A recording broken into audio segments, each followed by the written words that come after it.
We're not going to start the meeting right away because, as you've noticed, you all showed up on time.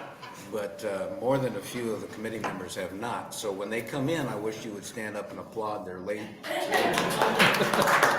He's right on time. He's right on time. Yeah, my clock's a little slow. You're on Blair's standard time. Yeah. Okay, there was one round of applause for Senator Hansen, one of the few rounds of applause he's Yeah, received. I usually get booze. Okay, you've got to. Okay.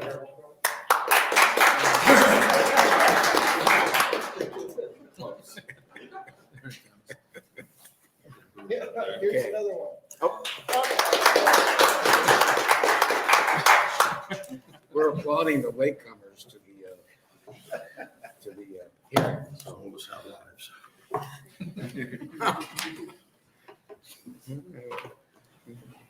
Okay, we have a quorum, so we will start.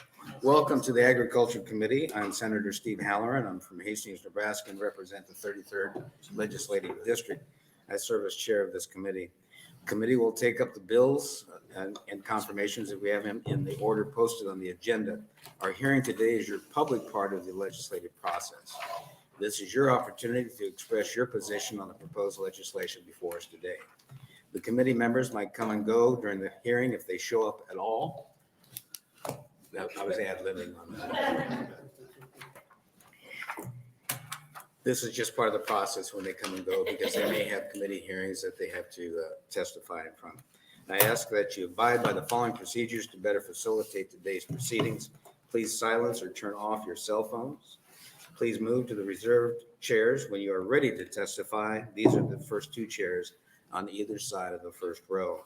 Introducers will make initial statements followed by proponents, opponents, and neutral testimony.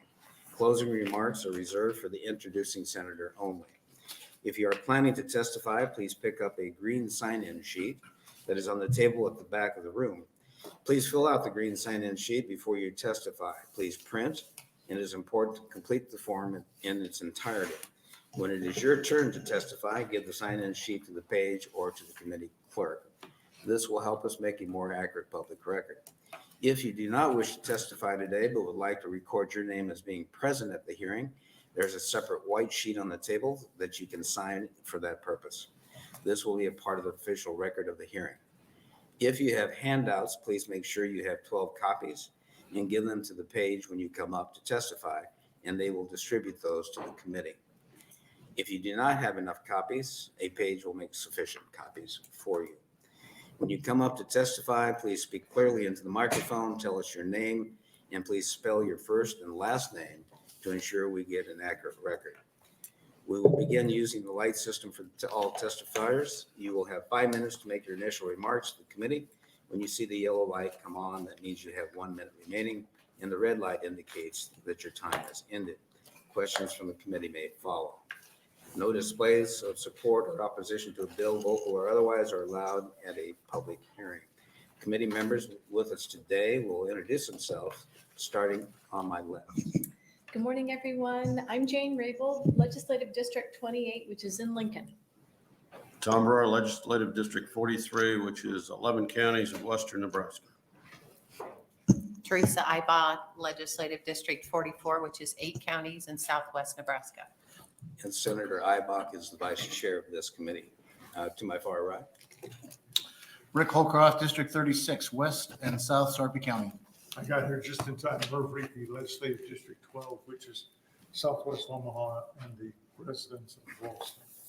I see some FFA guys. Good for you. I got applause.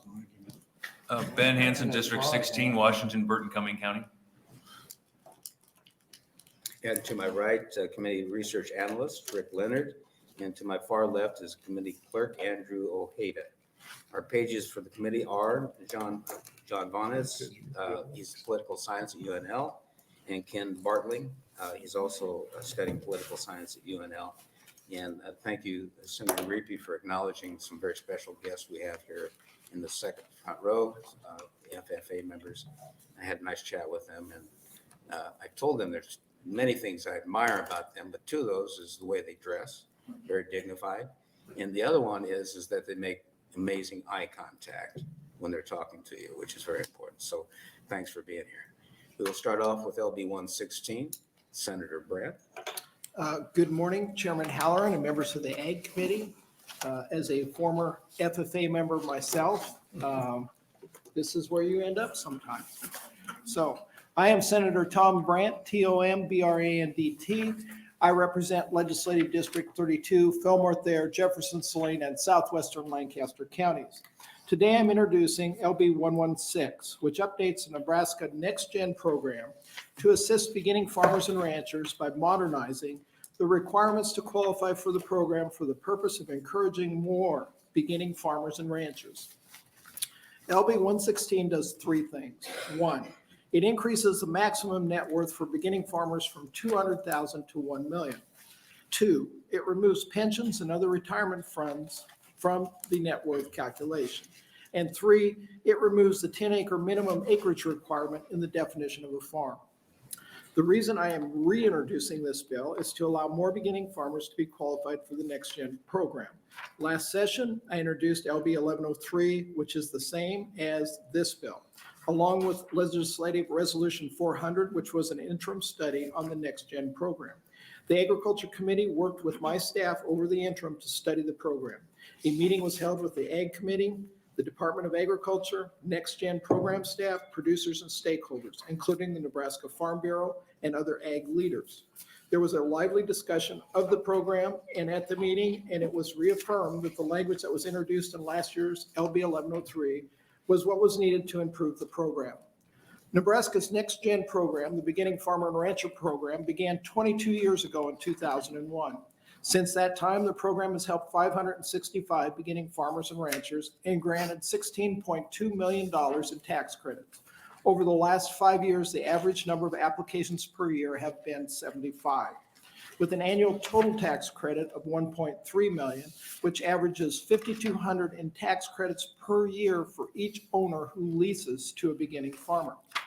To qualify for the program, the beginning farmer or rancher must be a resident of Nebraska, have farmed or ranched for less than 10 of the last 15 years, provided the majority of the day-to-day physical labor and management, plans to farm or ranch full-time, has farming or ranching experience or education, and has participated in an approved financial management course. Beginning farmers and ranchers who qualify for the program must sign a 3-year land rental lease rather than an annual lease. They are eligible for a $500 tax credit reimbursement for an approved financial management course, and they can apply for personal property tax exemptions.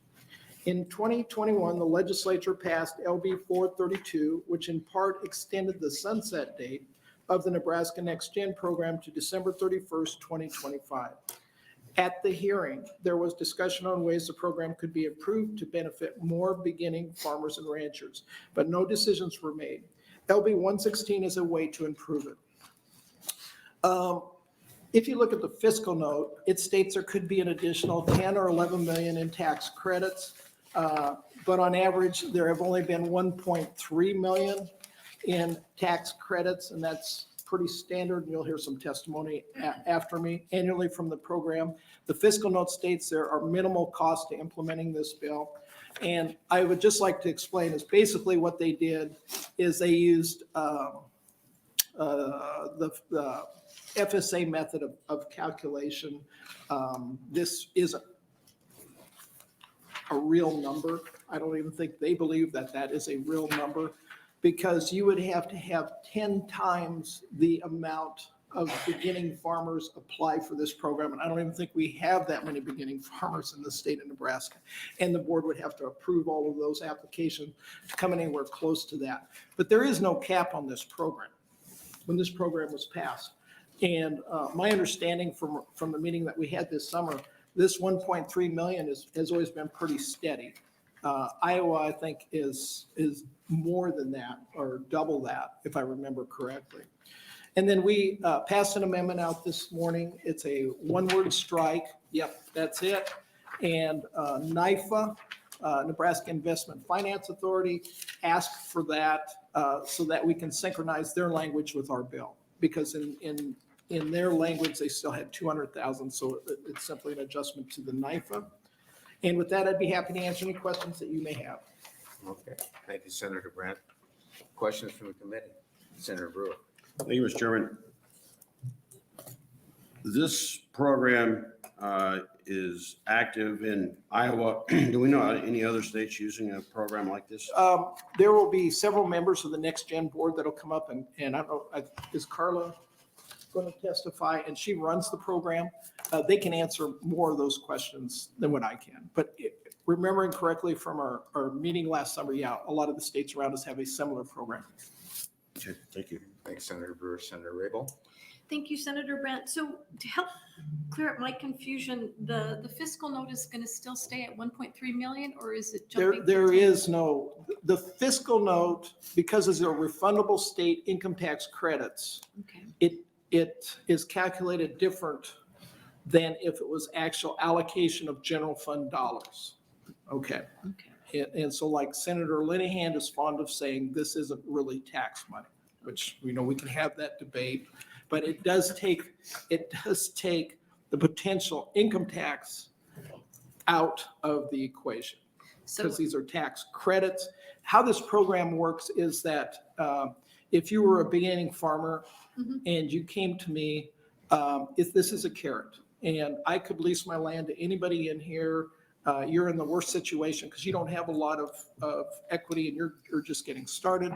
And you tell the landlord, hey, I can get you another 10 to 15% more if you'll rent to me, but you've got to sign a 3-year lease and the board has to approve it, obviously. But if I was going to cash rent, I get 10% refundable state income tax credit, or if I'm willing to crop share, which in agriculture is a big deal, I can get 15%. And it's been very successful. Initially, when the program came out, you could not rent to a relative. They had very low usage because in agriculture, everybody's related. And when they opened it up so that grandpa could rent to the grandson or the uncle could rent to the nephew or niece, we have a lot of young ladies in agriculture today, it really picked up. so basically the tax credit loss of revenue could go up to 10 million. Based on their calculations, On their yeah. We would be shocked if that would happen. I mean, you look at the ag states around us and they might have double what we have. Okay. And then you mentioned the sunset. It sunsets in 2025. Does that change the sunset? No, it doesn't. Okay. Yeah, that was in a different bill. Yeah, my understanding is still there, so that will be an opportunity for somebody to change that down the road too. Okay. Terrific. Thank you. Thank you, Senator Rabel. Any other questions? Senator Rippey. Thank you, Chairman. Thank you for being here. Question that I have, in last session, I think you filed LB 1103. Right. Is this just run out of time? Was Yes. this part of- Yeah, we had a lot of bills just left on the table last session. We just didn't, anything on general file did not get heard last session. It was a priority bill or nothing. And so a lot of these bills that were middle of the road just are coming back this year. I see Senator Hansen nodding his head on that. So Is there any chance that this bill will be your priority bill? Have you made that decision? I don't know at this point. I have another bill targeted in the education committee as my priority. If that one doesn't come out, we'll see. But, hopefully this is of importance enough to the ag committee that maybe it could be one of theirs, but we'll see. I have a couple more, man. Please. Yes. The other, how extensive is the problem? I think the people behind me that actually serve on this committee can probably address the scope in Nebraska. And like I stated, we averaged 75 applicants for the last 5 years. Not to be unkind, but from where I come from, I think you talked something here about 10 acres or something like. Yeah, 10 acres is a okay. garden. Yeah, but in the original bill, it had to be a minimum of 10 acres. And the reason we removed that was for the livestock people. Most of our pivot corners are 6 acres. And what you see is you see a lot of hog houses and chicken houses, contract production out there. I know when my son went to SEC, there was a group that would have come around. And if we had a pivot corner, they would have put up two 1,000 head hog houses.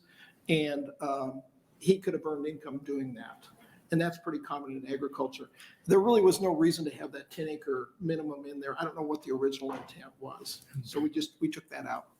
Now, the other question I have is this fundamentally pick winners and losers? I don't think so.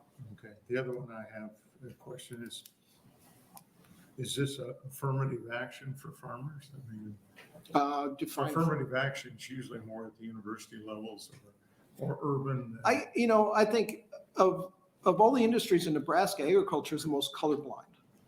We are No, I'm so, not talking about race here. I'm just talking about, preferential treatment to a select group. if a beginning farmer or rancher is a select group, it is a program to help them get started. Okay, thank you, Mr. Chairman. Thank you. Thank you, Senator Reapy. Any further questions from the committee? Seeing none, you'll stick around for close? Maybe. Okay. All right, we'll move into proponents for LB 116, and if you'll move forward to the front chairs, that will help us. Proponents for LB 116. Okay, no proponents? Any proponents? We'll take any proponents for 116. Good morning. Morning, Chair Halloran. I didn't expect to be the first proponent. My name is Eric Gerard, E-R-I-C. Last name is G-E-R-R-A-R-D, and I'm here on behalf of the Nebraska Investment Finance Authority, otherwise known as NIFA. We are here simply on the amendment, hopefully the simple amendment that Senator Brandt introduced. NIFA, and I should note, our executive director had a conflict this morning, so you're stuck with me. I'm the registered lobbyist for NIFA. So I'm trying to get up to speed quickly on what the beginning farmer ranch loan entails. Currently, in the NIFA statutes, it's set at actually $500,000 is the maximum income that a beginning farmer can have. We are asking this committee to increase that to 1 million, just so there's parity with LB 116, which is the tax credit portion. I'm sure you'll hear other good arguments why this change is necessary, but the NIFA staff provided me information that the last time this was changed in the NIFA statute was 2005 by the legislature. At that time, it was 300,000 was the max. It was increased to 500,000 at that time. Since that time, as I'm sure many of you know, land prices have over doubled. And so the need is there, I think, to make the change. I did want to just briefly mention that you're looking at the amendment, that's chapter 58. Typically, NIFA's Committee of Jurisdiction is the Banking, Commerce, and Insurance Committee, although I'll admit we've been in about 4 or 5 different committees this year, so we're all over the place. But I did want to acknowledge I sent an email to Senator Slama, Chairwoman Slama, just so she was aware that we were seeking this amendment in a different committee. I didn't want to get crosswise with the Banking Committee. The last thing I'll note is the usage of the loan. I mentioned 2005 was last time there was a change. We received more applications or administered more loans during that time. I think when the price of land and the income level was probably at a more proper level. The requests and the applications we have granted have gone down in the last few years, and I think a part of that is because that $500,000 cap has become problematic or burdensome, especially for first time farmers or ranchers. So with that, I will close my comments, and I'm sure there'll be more behind me who can explain LB 116 better than I can. Okay, Mr. Gerard, thank you. I think you gave us your name, and maybe you spelled it, but for the sake of the transcribers, would you spell your name, please? Sure. E-R-I-C, last name G-E-R-R-A-R-D. Okay, any questions from the committee? Senator Reapy. You sound like a finance guy, so I have this question. Does LB 116, that subsidized ventures banks won't touch? And can I just ask, are you asking specifically the NIFA amendment or the entirety of LB I 116? guess the entire bill, but if it's changed by the amendment, then so be it. I mean, is it that risky that banks reject the? Well, I'm not a finance guy. I should preface my statement with that. But I do think these are, some of these loans they probably wouldn't touch unless there's a partnership. And so NIFA is a state instrumentality. So we're a quasi-governmental group who can partner with the private sector. And so I think LB 116 and specifically this amendment would allow us to partner potentially in areas that private banks maybe would not take on. Okay, thank you, Senator. Thank you, Senator Reapy. Any further questions from the committee? Yes, Senator Hansen. Again, you say you're not a finance guy, but so with the increase to 1 million and you're talking about land as being a reason for that, right? And land costs going up. Is that a part of the net worth, or is that with land? Is that a part of the net worth, or is that? I think it is a part of the net worth. I should probably defer to, I'm looking over I it. didn't know for sure, like what portion of it was, or if all of it was, or something. I think that is included. I should know in LB 116, I think Senator Brandt was smart to include some exclusions as to what wouldn't be included in the NIFA statutes. We don't have those same exclusions. And to be honest, we want to just keep it as simple of an amendment as possible. But sorry, to answer your question directly, Okay. yes, I think it is. And then, do you know how many more applicants this opens the door for, increasing it to 1 million? I don't know. Let me see if I can get you an answer on that. I will tell you the most recent year, so 2022, NIFA granted out seven different loans like this. So we aren't talking about an astronomical number. In the highest year, I think it was at 17. When I go back about 20 years, 17 was the highest. That's kind of what I was curious about. If it goes from like 7 to like 50, It's a different. No, I'm just curious. Okay. Thank you. Thank you, Senator Hansen. Further questions from the committee? Seeing none. Thank you, Mr. Gerard. Thank you. Next proponent for LB 116.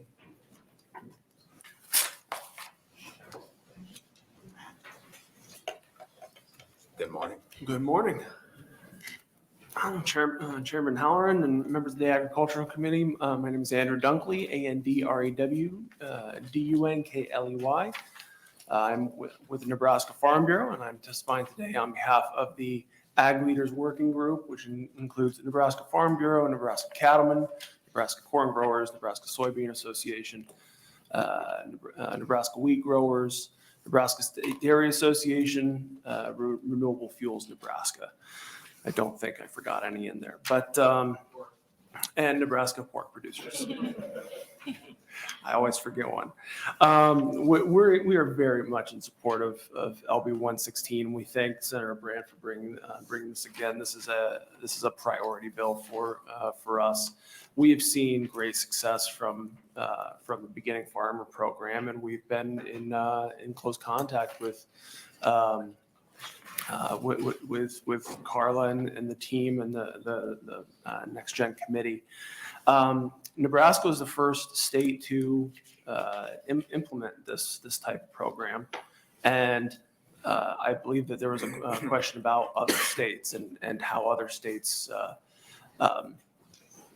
have implemented this. I get on average, I got about 3 calls from various states, from other state farm bureaus, wondering about how they should implement this program. Ohio comes to mind.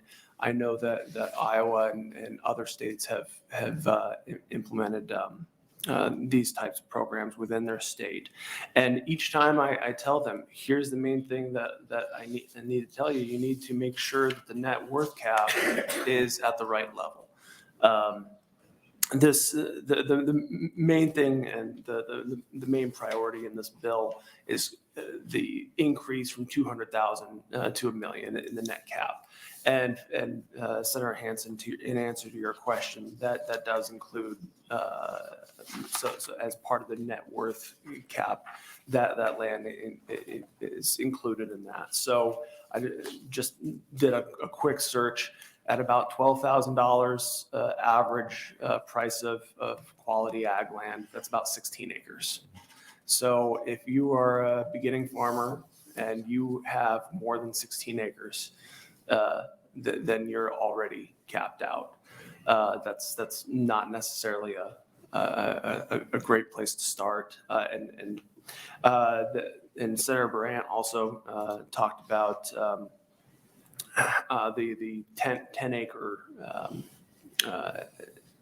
addressing the 10 acres, about pivot corners, but also there are many different forms of ag that don't necessarily need 10 acres, whether it's aquaponics or what have you. But between the increase in net cap, the 10 acre minimum, and removing the retirement funds, the fact that retirement funds are included in net worth is always a little bit of a we never understood why that was included in net worth when those are heck if someone were to declare bankruptcy, 401k funds are not able to be touched. So that just makes sense to us.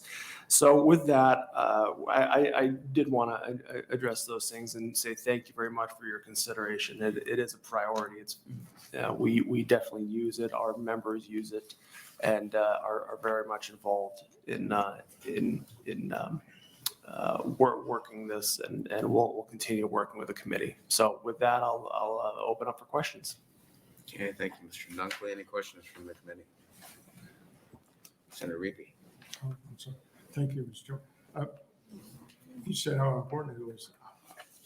How many individuals would be impacted by this? I am not I'm not sure how Is many. there a lot of pent up demand? Well, yeah, so in conversation with our members, we have heard that, well, we're not eligible because of the net cap, the net worth cap. We would love to use it, but yeah, we're not eligible for one reason or the other. So whether it's, we have a livestock producer on a pivot corner, or, well, I have a couple tractors and 10 acres, so I'm net worthed out.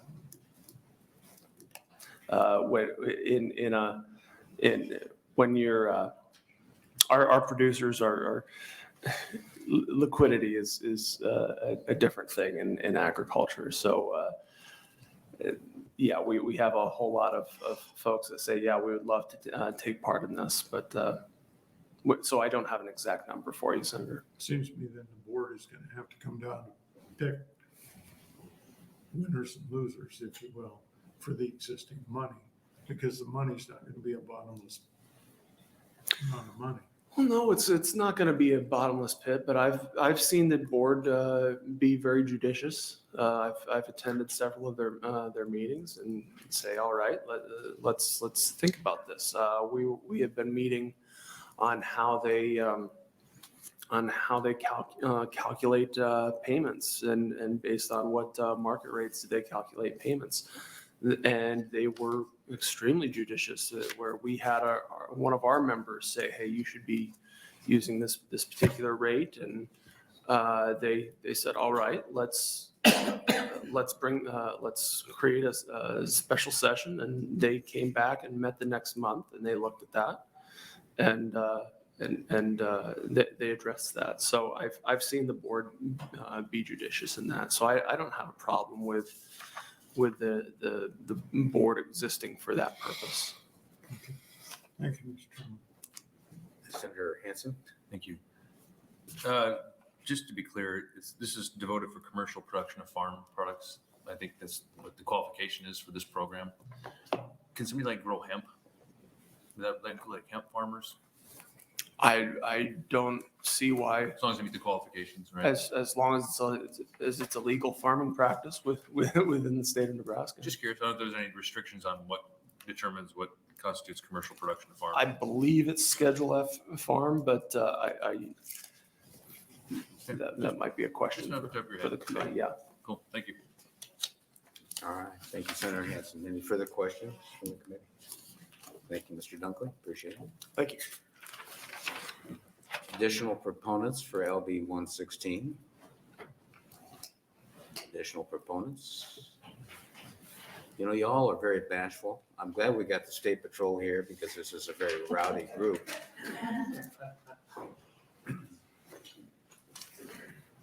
Good morning. Morning, Senator Halloran. Members of the Agricultural Committee, my name is Al Davis, ALDAVIS, and I'm here as the registered lobbyist for the Independent Cattlemen of Nebraska.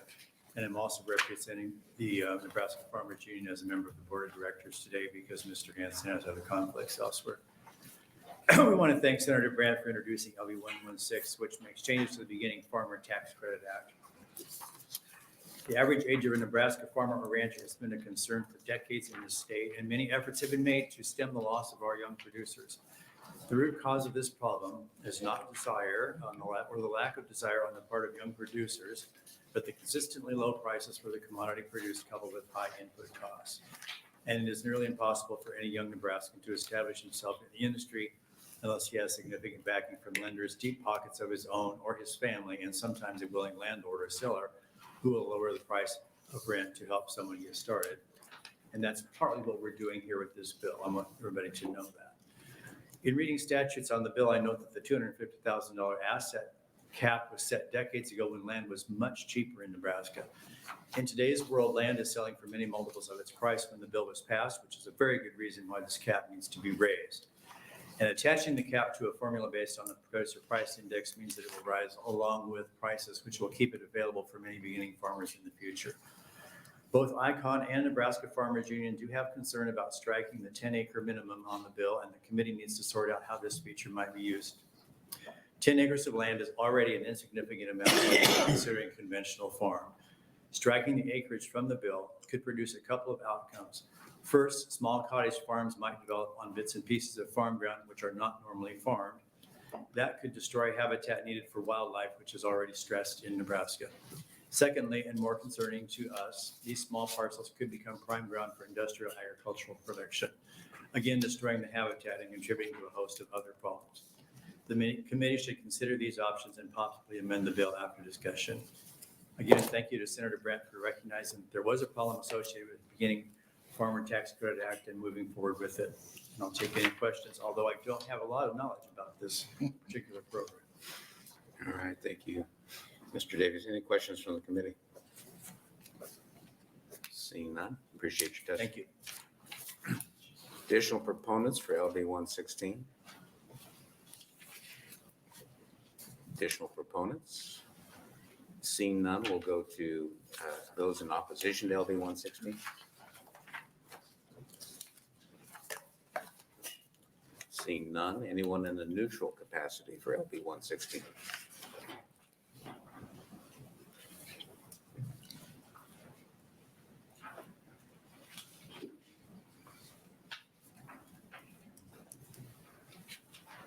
Good morning. Good morning. Please state and spell your name for us. please. Chairman Howard, members of the committee, good morning. I'm Bradley Lubin, BRADLEY LUBBEN. I'm here as the chair and the academic representative on the Nebraska Beginning Farmer Board. I'm an extension associate professor in agriculture economics at the University of Nebraska-Lincoln, but I am here before you today not as a representative of the university, but as chair of the board to testify in a neutral capacity on LB 116. I have additional documentation that is being distributed now, and I ask that it be placed in the record for the bill. The board is responsible for administering the Beginning Farmer Tax Credit Act. We approve or deny applications based upon applicants meeting criteria set forth in the act. Relevant to this proposal, the board would deny applications for beginning farmers and ranchers whose net worth currently exceeds $250,000. This was recently adjusted from $200,000 due to inflation, as is currently prescribed by statute. There are 3 other states with similar programs that have a net worth requirement that is adjusted for inflation. Their current net worth requirements: in Iowa, the current net worth requirement is $833,000. Minnesota, $903,000. And Ohio recently set at $800,000. To date, the program has assisted 590 beginning farmers and ranchers. Raising the net worth requirement as proposed in LB 116 would broaden the pool of potential applicants and assist in securing the next generation of Nebraska ag producers, the initial intent of the program. It is difficult to determine how many potential applicants have not applied to the program due to the current net worth requirement level. It is equally difficult to determine how many would qualify with passage of LB 116 and how many of those qualified would apply. According to the 2017 United States Census of Agriculture, there were 16,740 new and beginning producers in Nebraska operating on 11,718 farms, of which more than 5,500 of those operations had lease arrangements. Per the agricultural census, a new and beginning farmer is defined as producers operating on any operation for 10 years or less. While not all beginning farmers and ranchers are likely candidates for the program, several thousand could be potential applicants. Given that several hundred have already utilized the program under the current eligibility restrictions, passage of LB 116 would expand eligibility and would be expected to increase beginning farmer and rancher opportunities and enrollment. Higher enrollment would place greater demands on administering the program and could potentially require additional staff and financial resources. The board, housed within the Nebraska Department of Agriculture for administrative and budgetary purposes, will continue to administer the program to the best of our ability and will be prepared to adjust as appropriate. And I welcome any questions. All right, thank you, Mr. Lumen. Any questions from the committee? Senator Reapy. Thank you, Chairman. I'm quickly trying to read in your comment here. And so it says the board would deny applications beginning farmers and ranchers whose net worth exceeds 250,000. Is that because you have such a high demand? We deny applications because 250,000 is the limit on eligibility at the present time. So if they submit an application that shows a net worth above 250, they're denied based on the Does the facts. legislation propose that that be changed though from up to $1 million? The legislation proposes that the cap be raised to $1 million. But by saying you wouldn't approve anything over 250, that's fundamentally saying we can't support the clause in there or the statement that says $1 million. Is that correct? No. What it's saying is we apply the program as prescribed in statute. And as prescribed in statute, the current limit is 250,000. Okay. So if it's raised to $1 million, we would apply the program as according. It's always dangerous to get something in there and make some assumption out of it real quickly. You bet. But thank you. Yep. Thank you for being here. Okay, thank you, Senator Reapy. Any further questions from the committee? Senator Hansen. Thank you. I'm still trying to wrap my head around what happens when we do increase this. Mhm. How many more people do you think are going to apply and be eligible for this? Right. Like you said, we had 7 last year. Like in your opinion, how many do you think we're going to have?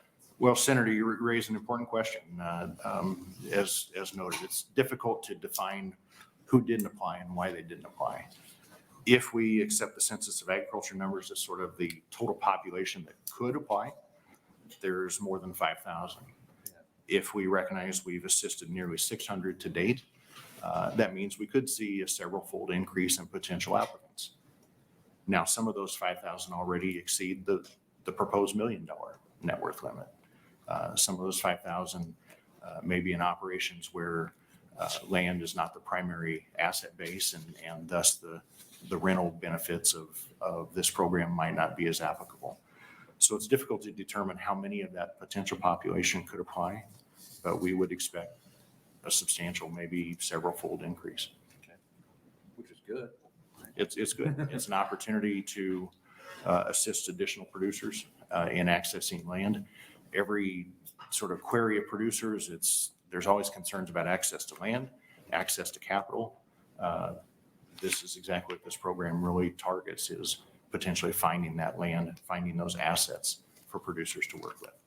Good. And I like the idea of the program because we tend to incentivize all kinds of businesses in the state of Nebraska, right? So I'm always under the impression if we're going to incentivize one group, we should try to incentivize as many as we possibly can and be as fair as we can. So we reduce what Senator Reapy is talking about, picking winners and losers, because I don't think that's kind of our job as a government. So I appreciate at least we're trying to target this industry, because we always target all kinds of other industries that come here.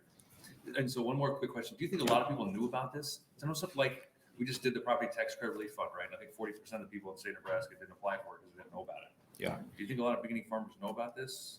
I think a lot of beginning farmers know about it. We would note some statistics on the additional documentation. Actually shows applications went down in 2022.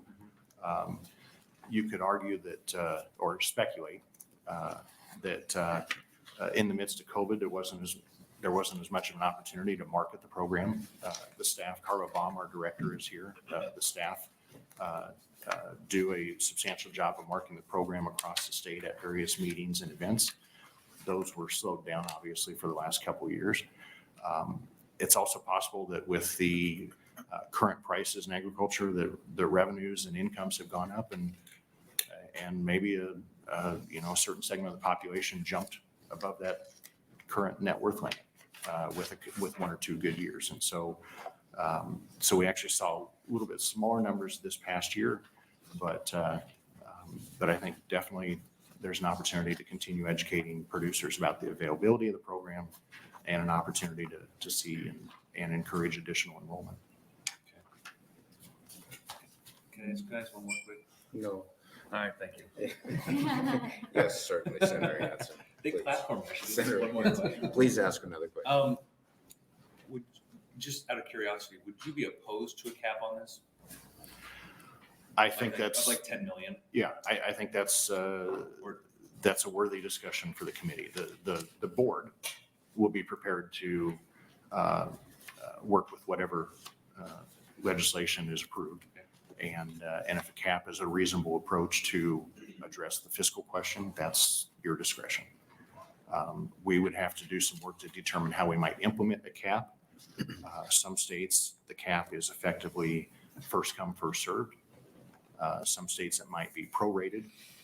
I shouldn't clarify. I don't know what all of the states do. I believe Iowa is a first come, first served administration. We could imagine some mechanism of allocating resources up to the cap on an annual basis. We have something called micro enterprise tax credit, I believe, too, in the state of Nebraska, which is for other businesses. And I think that's capped as well. Maybe like 10 million or 19. Mhm. So, okay, thank you. Thank you. Thank you, Senator Hanson. Any further questions from the committee? I just have one. Yes, Senator. I wasn't going to ask this, but I will, because you stole my question on marketing. Do you know of any other programs available, either federally or state, that would be similar in scope that might assist young farmers and ranchers? Senator, thank you for the question. There are certainly a number of programs targeted to beginning farmers and ranchers. There are federal programs through USDA's Farm Service Agency and the credit programs they offer that include lending opportunities for beginning farmers and ranchers. There are various research and education and grant programs that particularly target beginning farmers and ranchers. Conservation programs in the Farm Bill have particular carve-outs for qualified beginning farmers. So there are different programs that in different ways help support beginning farmers and ranchers. This tax credit program and the other states that have one like it are the only ones that I'm aware of that offer a direct tax credit for the purpose of securing assets, operation of assets between a landlord and a tenant. Some states do have a tax credit on sales to qualify beginning farmers and ranchers. This legislation does not consider that, but it is fairly, the program is fairly unique. It's kind. And so any of those federal or state or federal grant programs that they might qualify for wouldn't adversely affect their ability to qualify for this program? No, participation in any of those other programs is not a contingent on eligibility for this program. Okay, thank you. Thank you. Okay, thank you, Senator Albrecht, and thank you. Any further questions? Seeing none, that was very helpful. Senator, thank you very much. Is there anyone else in neutral capacity for LB 116?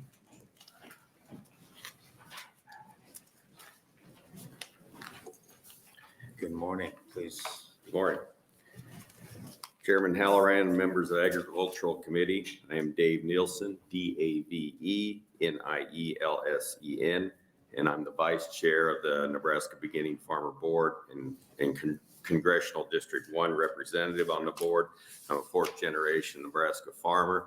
I farm here in northern Lancaster County, and I am here today to testify in a neutral capacity on behalf of the board on LB 116. I didn't plan on testifying, but I just wanted to come up here and give you one example that I have since I've been on the board of how the program works. Farmer in our area died suddenly of a heart attack. A neighbor boy who wanted to come back from the farm, he'd been in the military, wanted to come back and farm with his father, but really didn't have the opportunity. In Lancaster County, there's no real way to get into livestock production. There's just none available. With regulations in Lancaster County, you can't go out and put up a hog barn or a chicken barn because there's too many acreages and all the neighbors come in and yell at you. So about the only way to expand in our area is through land, crop farming, corn and soybean production mainly. And so he approached the widowed lady that owned significant amount of farm ground and asked if he could rent it, and showed her the tax benefits that she would receive. So instead of her renting it to an established farmer who might already farm 2,000-3,000 acres, he was able to come back into the community, be an asset as a young farmer, and his wife and children that attend Waverly Public Schools, an asset in the community, and have a chance to come back and farm. So I just wanted to come up here today and give you an example of how the program works. That was just one instance. Also on the amendment on the NIFA deal, you're looking at a young farmer that got started because of NIFA. In '82, I graduated from high school, went to UNL college, and in 1983, a chunk of ground came up right next to us. I had a chance to get a lower interest loan through NIFA at 10% at that time, which is pretty good compared to the or a little high compared to 3.5% I'm paying today, but it was significant lower than the 14% at that time. So that's kind of how that works. So I just wanted to add that. Any questions, I'd be happy to answer. All right, any questions from the committee? Seeing none, thanks for the examples. That was helpful. You bet. Thank you. Any further in the neutral capacity for LB 116? Seeing none, Senator Brandt. Before Senator Brandt closes, we had 3 online comments. One from Robert Hallstrom, representing Nebraska Bankers Association as a proponent. Emily Riechling from Shadron, representing herself as a proponent. And Rocky Weber, representing Nebraska Cooperative Council as a proponent. Senator Brandt. Thank you. If you want to see what the future of agriculture looks like, they're in blue coats right here. Just in response and listening to some of the questions that the senators had, the price of land has skyrocketed in agriculture. I mean, we had the record for about a month down there in Richardson County at $27,300 an acre. I can tell you as a beginning farmer, $3,000 an acre is tough. And in addition to that, in the last 3 years, in my own experience here, the price of my chemicals have doubled. The price of my fertilizer has gone up about 60%. My seed's gone up 25%. My diesel fuel, we live and die on diesel fuel, has more than doubled. And the only thing saving the ag economy right now is the fact that we've got about $7 corn and about $15 soybeans. And if that vanishes overnight, if I think a lot of people in the state don't realize that every other row of soybeans in the United States goes to China. If something would happen with relations with China and they would shut that off, it would have a devastating effect not only on farmers, but on the Nebraska economy. And so these are the challenges we face as a mature farmer. And my son, who's 27 years old, is working with me to work his way into the farm. There are a lot of programs at FSA, NRCS, a lot of them through the government already that they can qualify for. This is very helpful in the state of Nebraska. One aspect we did not talk about was personal property taxes. A lot of people that aren't from a farm don't even realize what personal property taxes are. I think maybe businesses do. But if you have a tractor, if you bought a used tractor for $100,000, that the new price on that tractor is $250,000. But whatever you bought that piece of equipment for, we do not pay sales tax on that. I wished we did. We pay personal property tax. So over a course of 7 years, I have to go to the county courthouse every year, and you're smiling, you understand this, and tell them what I all bought and sold. And so we've got hundreds of thousands of dollars of equipment that we pay this personal property tax on. This program does help those individuals that maybe weren't leasing land, because it's very difficult to find somebody that'll lease to you. they can go in and get some relief on their equipment. And I know that's one program that my son qualified for because he has a lot of equipment because he custom farms. And that's his angle in agriculture is you call him up and he will drill, or he will do anhydrous, or he'll pack silage, bale hay and swath. And so he's got hundreds of thousands of dollars of equipment. At least there's a small portion in here, we're up to 100,000 of value that they will help you with the personal property tax, which annualizes about $1,500 maybe a year. But it's a little bit, but it all helps. Every little bit helps. So I wanted to point that out. You asked about, is land part of the net worth? Yes. Critical thing being net worth. That's the difference, that's the difference between what you owe and what it's worth. Okay, just because the land, you paid $10,000 for the land, it doesn't go on the books as $10,000. It goes on the difference between what you owe. 401ks. Most of our young people coming into agriculture have worked somewhere. Maybe they were in the military. Maybe they worked for Monsanto or a seed corn company. Or in my case, I worked in meatpacking for 8 years, and I accumulated a significant 401k. Today, that counts against that 250 now with the escalator net worth that individual has. In our in our meeting we had this summer, Senator Jacobson, who used to be on the Ag Committee and is a banker with a lot of knowledge, said if the loan goes south, we cannot foreclose on 401ks anyway. He saw no reason for those they should have never been included because that's not something that they can attach. So, and I'm just venturing a guess here, but I would suggest a lot of these young people coming back maybe have $40,000 or $50,000 already in some kind of a retirement program. Okay. And that's about all I've got, unless anybody's got any questions for me. Okay, any closing questions, Senator Reapy?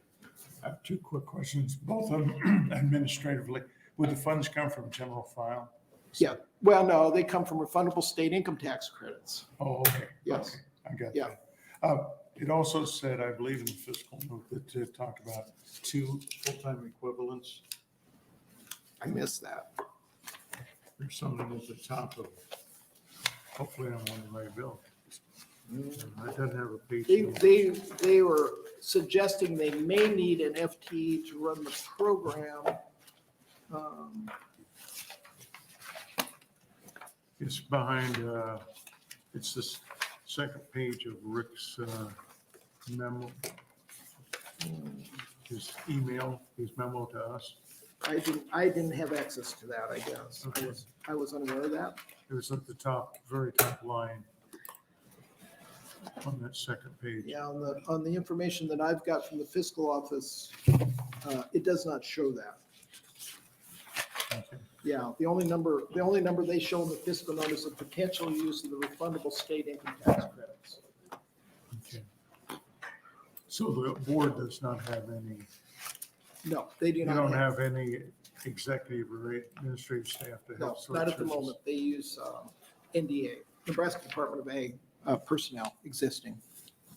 Okay. So, but they don't absorb the cost of that, the department that assumes that? I would assume so, yeah. Okay. Okay, thank you. Thank you, Senator Reapy. Any further questions from the committee? Seeing none, that is concludes our hearing for LB 116. Thank you, Senator. Thank you.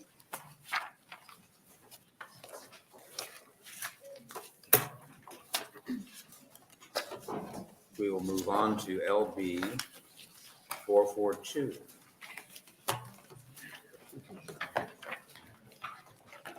Thank you.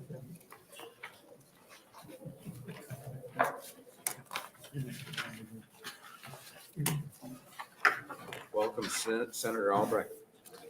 Good morning, Chairman Halloran, committee members. For the record, my name is Senator Joni Albrecht, Joni Albrecht, Albrecht, and I represent District 17 in Northeast Nebraska, which includes Wayne, Thurston, Dakota, and a portion of Dixon counties. Today, I'm introducing LB 442 to allocate $2 million to the Livestock Growth Act. Beyond allocating funds to the Livestock Growth Act, this bill helps the Department of Agriculture bring more excitement and legitimacy to the livestock-friendly county program. I'd like to thank the Ag Leaders Working Group for bringing this bill, especially the Nebraska State Dairy Association and our state's dairy farmers. The Livestock Friendly County Program at its conception was a great asset to the counties who wanted to go through the exercise of evaluating and modernizing their zoning regulations to facilitate growth of the livestock sector. When it was enacted, the intent was to reward counties with small grants that they can utilize to continue improving their resources and infrastructure to support livestock growth and development.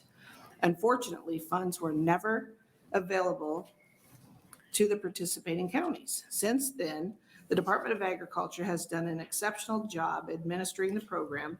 51 of our 93 counties participate in the livestock friendly program.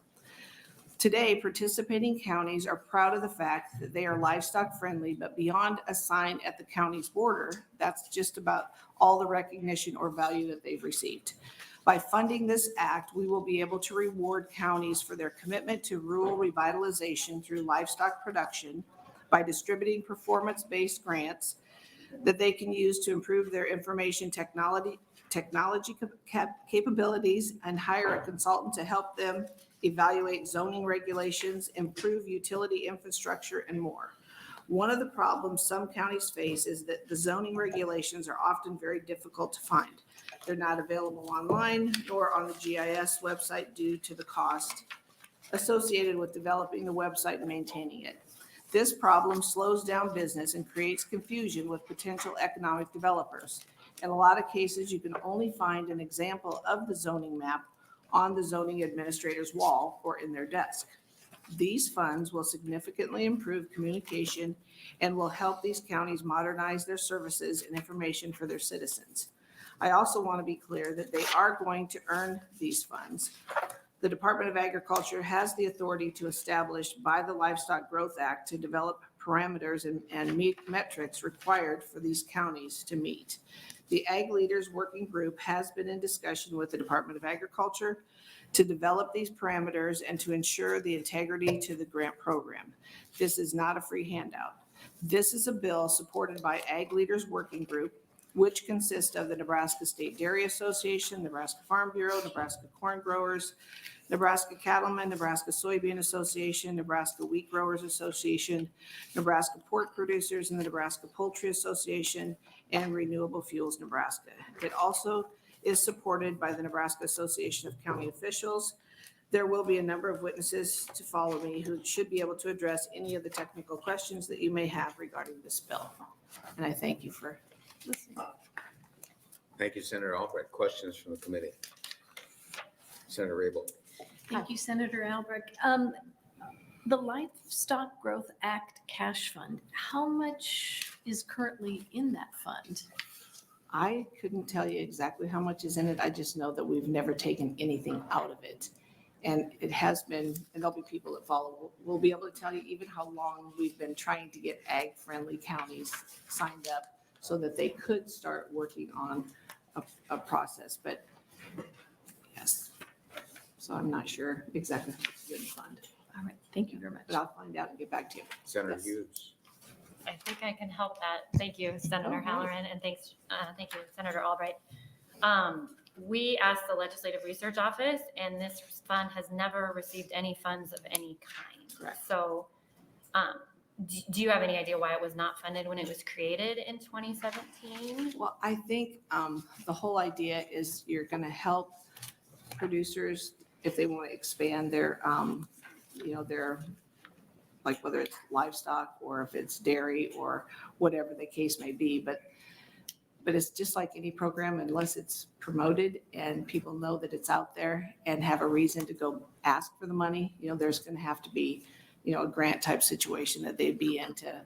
And that would be between the ag department would have to help them along with whether they would qualify or not, or if a county needs it to help with technology and getting things out there. So I just don't think it just probably didn't get off to a good start. And so now they have a need out there, and that's why they brought the bill to me. So I'm thinking that they're trying to fund it so that they can have an opportunity to work with producers to help them expand their operations. Okay, thank you. You bet. Thank you, Senator Hughes, Senator Hanson, and then Senator It Reed. was in 2017 when we didn't have any money.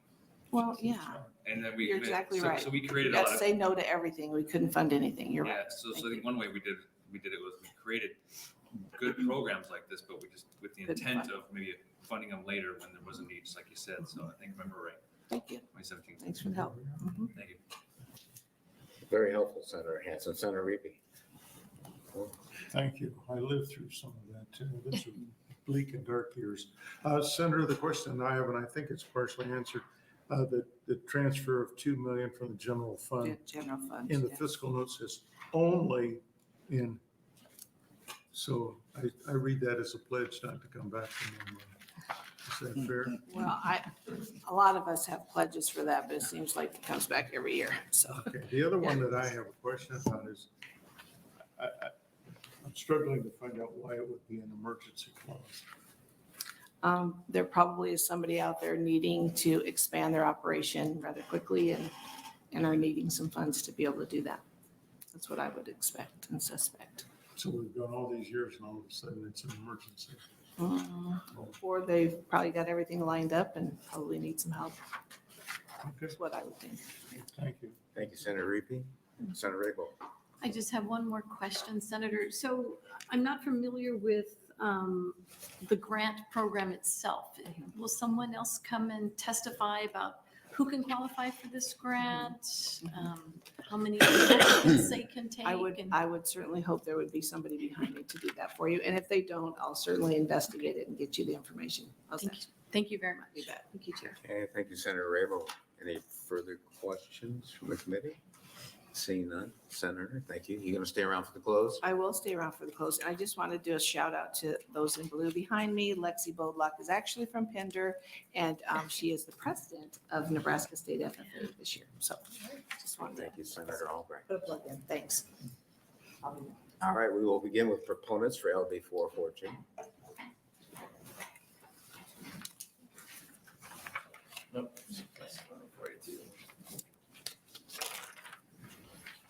Good morning, welcome. Morning, Chairman Halloran, members of the Ag Committee. My name is Chris Bosquet, K-R-I-S-B-O-U-S-Q-U-E-T. I serve as the Executive Director of the Nebraska State Dairy Association, and am testifying in support of Senator Albrecht's LB 442 on behalf of the Ag Leaders Working Group. I'll save you the names because you already heard them once before in Senator Albright's testimony, but they are all in support of this bill. The Livestock Friendly County Program has been a great tool for counties to understand and evaluate their welcoming posture towards livestock growth and development. This program does not mandate a county use specific zoning regulations or parameters. Instead, it helps those in leadership evaluate what's best for themselves and empowers them to make their own decisions and incorporate scientific tools, such as the odor footprint tool and the livestock siting matrix. Once a county goes through this exercise of self-reflection, they are awarded with a sign at their border signifying that they're livestock friendly. Outside of this exercise and the sign at the county line, that's basically all they see as a benefit. 6 years after the program was created, a fund was passed into law to help reward counties in support of their livestock growth and development and to help them with costs associated with future growth. These dollars would be earned and distributed to qualifying counties based off parameters established by the Department of Agriculture, but the allocation never happened. Over the interim, the Ag Leaders Working Group held multiple meetings focused on how to improve livestock-friendly county program, and we feel LB 442 does a lot to improve the program.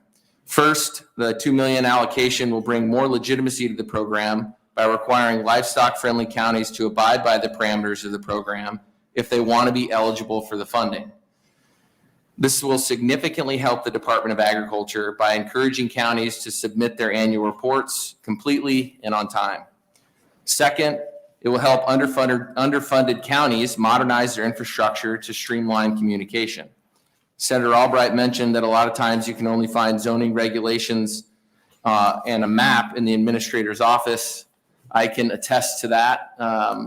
And I have a dual role, and the other part of my job is livestock growth and development.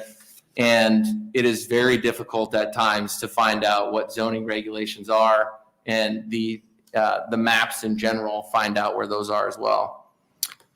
So these funds can be utilized towards helping that infrastructure and incorporate those documents with GIS, which Geographic Information Systems. And so anybody can access that information. Third, it will help counties become more marketable and welcoming towards livestock growth and development by assisting the county with costs associated with that growth. Nebraska's livestock sector is in growth mode with projects like Lincoln Premium Poultry, sustainable beef, black shirt feeders, and milk specialties expansion, hog finishing growth, and also additional dairy processing expansion. Counties will benefit greatly with these funds and be rewarded for their support of rural revitalization. Nebraska has a lot of significant opportunities for livestock growth, and LB 442 will help communities bring economic vitality back to Nebraska. And we urge the committee to move the bill forward, and I'll be happy to answer any of the questions that you have regarding the bill. All right, thank you, Mr. Boche. Any questions, Senator Rabel? Thank you, Mr. Bousquet, for clarifying that the applicants for the fund are the counties. Correct. So I guess part of the program is who will be marketing or alerting the counties if we approve the funding, that this is something that they can access? The Department of Agriculture. So they have Alyssa Troyer is actually the individual who works at NDA and administers the program, and she is in contact with basically all of the counties that have designated themselves or gone through the process of being designated livestock friendly. Thank you. And then, so the qualifications or the grant applications for the counties are in so LD 175 or? LB 175 lays out what the funds can be spent on. So there's specific infrastructure laid out in the statute. It can be spent on, I believe there's a $15,000 limit on, like strategic planning or hiring a consultant to go over your zoning regulations. And then under subcategory B, so there's A and B categories of what the funds can be spent on. Category B would be like the hard infrastructure. And the parameters around that would be, I believe, the spending caps at $200,000 or half of the project or half of the sum that is in the fund. So let's one or the other. So you're capped at 200,000 or less. Okay, thank you very much. You're welcome. Any additional questions, Senator Reed? Thank you. Thank you for being, you're a dairyman, so Yeah.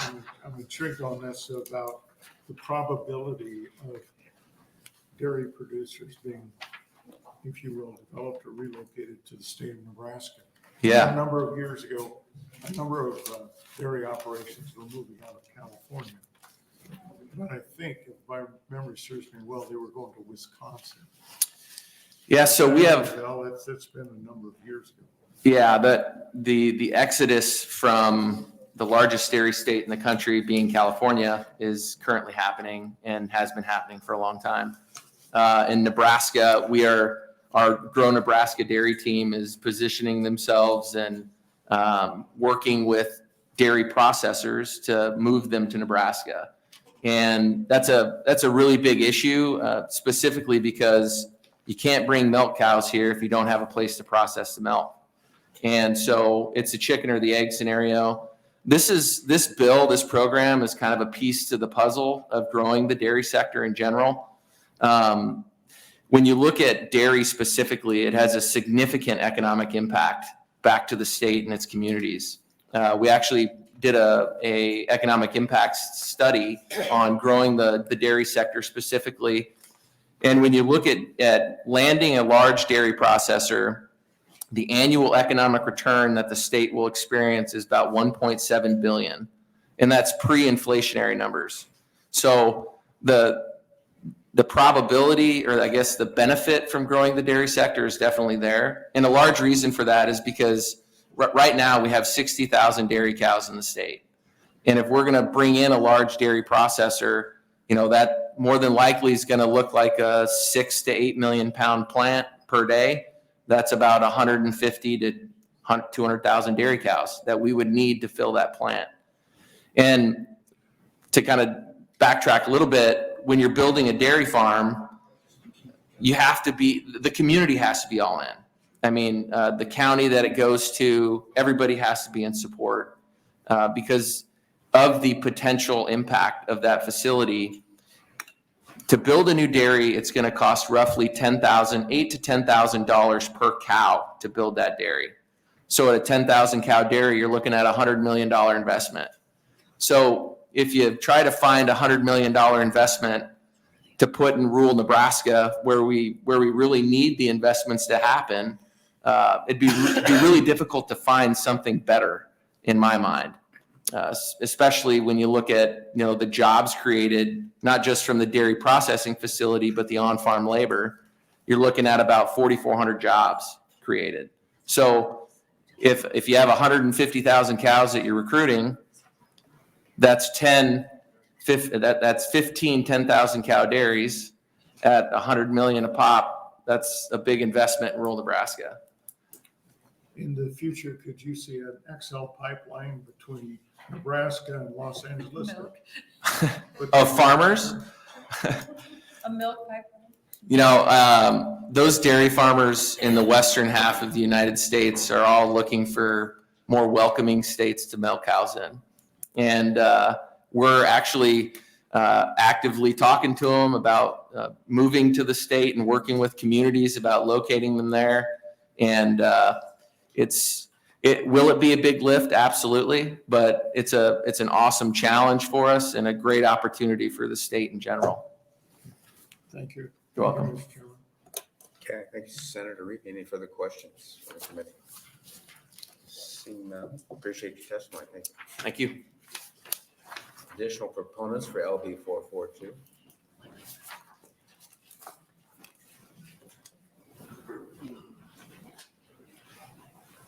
Good morning. Good morning, Senator Halloran and members of the, I think of what committee I'm in, I'm sorry, Agriculture Committee. For the record, my name is Elaine Menzel. It's ELAINE-MENZEL, here today on behalf of the Nebraska Association of County Officials in support of LB 442. The prior testifiers and Senator Albrecht have done a good job going through the history of the Livestock Growth Act and the grant program. The provisions for the grant program, the legislation was referenced, I believe 175, but it's codified in 54-2801 and the series of sections. For those of you who are interested in seeing a map of those counties, and I was pleased to hear Senator Albrecht say 51, because that's what I counted it to be as well. The Department of Agriculture has a good map showing those counties that are designated as livestock friendly, as well as a great deal of a nice handout on the information about the program and the background. The prior testifier testified about some of the rationale as to why we would be supportive of these efforts with respect to strategic planning and reviewing zoning and land use regulations. It's been perhaps since the 70s, since there's been grants available to counties to be able to get it for purposes of planning for zoning and those types of measures.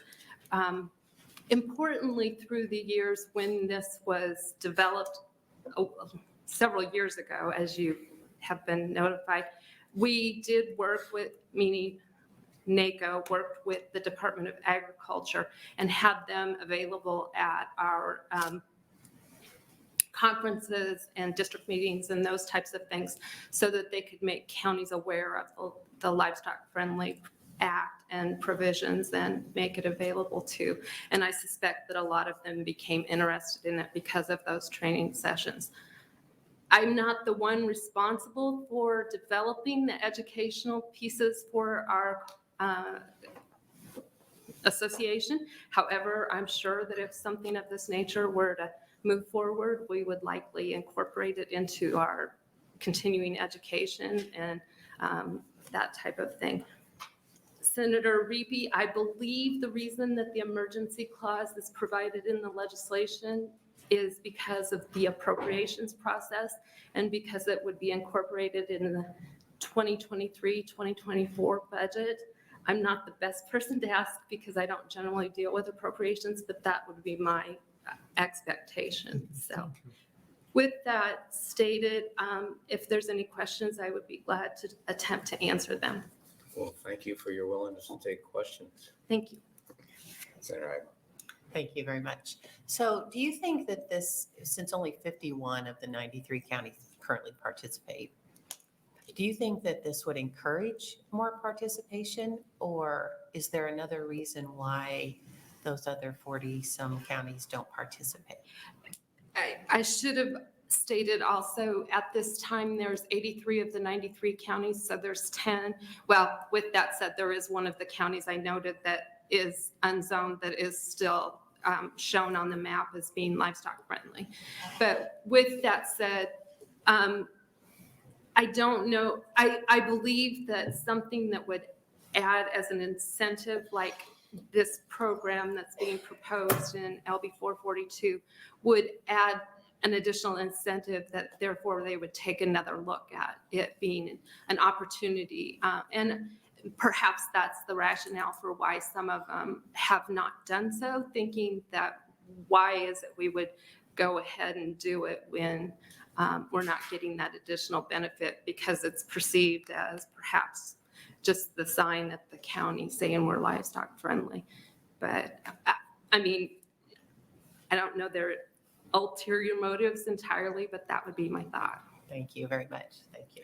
Thank you, Senator Ivan. Any further questions from the committee? Seeing none, thank you so much. Thank you. Additional proponents of LB 442? Additional proponents, 442? Seeing none, move to those in opposition, 442.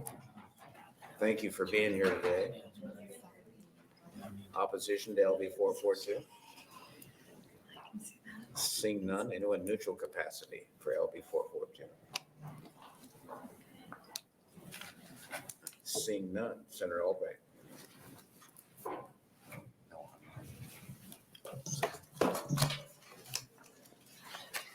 Senator, if you give me just a minute before you start. We had online comments. Proponent Rocky Weber representing Nebraska Cooperative Council. Thank you. Please proceed. Thank you for listening. Thank you for the questions. I did not introduce the Livestock Friendly Act, so I did have it. My staff had it, a portion of it. So I know that in Thurston County where I live, we were one of the last to participate. But knowing that a lot of these small counties don't have the funding to put zoning together, like when wind energy came in, a lot of them weren't zoned for, they had no zoning at all. So anybody could just come in and do whatever they wanted to. So this would certainly help in that respect, that if the counties need help, that's what it would be for. But it is an economic tool, is the way I look at it. Because if we didn't have this, just like we have the Department of Economic Development, that when they come into the big cities and they get to go before all these different boards and decide if that would be a good fit for the state or not, this is what I liken to what they do for the cities. This is what we would be doing to help the counties out. So again, it's just a tool. I think that if the counties can lean on it, when this bill was brought to me, it was brought by the gentleman that spoke earlier, Mr. Bosquet, and they do have a dairy up in my district in Dakota County. So I'm quite certain that their county is asking that, hey, what can we do to help bring some more participants to our county? And can't get it done unless we do that. And forgive me, I did not have the fiscal note in my book either. So there's a lot of new folks around that probably don't know that you kind of need that in here before you get started. So it will come from the general fund. But I do believe it's a great tool to help our counties. And if we have some money in the kitties so that they can actually go to the Department of Ag and get the money, then we're in better business to help them out. So with that, any questions? I'll be happy to try to Questions answer. from the committee? Yes, Senator Hanson. I always like when Chris comes in to testify. He's such a good advocate. He's good, isn't he? I learned a lot. He said we're like the Saudi Arabia dairy processing. And Well, they do an excellent job in my county. so. is there any way, like, or is it even feasible, or does it make any sense to designate this only for dairy cattle? No, because we have beef cattle too that might need it. Try to open up And we for- have other animals that are listed in here that would help. Okay, so you have cow calf pairs, you have dairy, you have swine, you have probably the horses, chickens, whatever. So I'm just curious. probably not. Yeah. Now, he might want just the 2 million just for them, but again, like when you talk about caps and other things, it's probably not wise to just shut it off to certain folks. I don't Okay. think that was the intent. Senator Hanson clearly likes his ice cream. I love it. Any additional questions from the committee? Seeing none. Thank you for your so time. much. Appreciate it. That concludes our hearing for LB 442. We'll have a hopefully brief exec meeting after this, so we'll get you out there for lunch. So there's the room clears.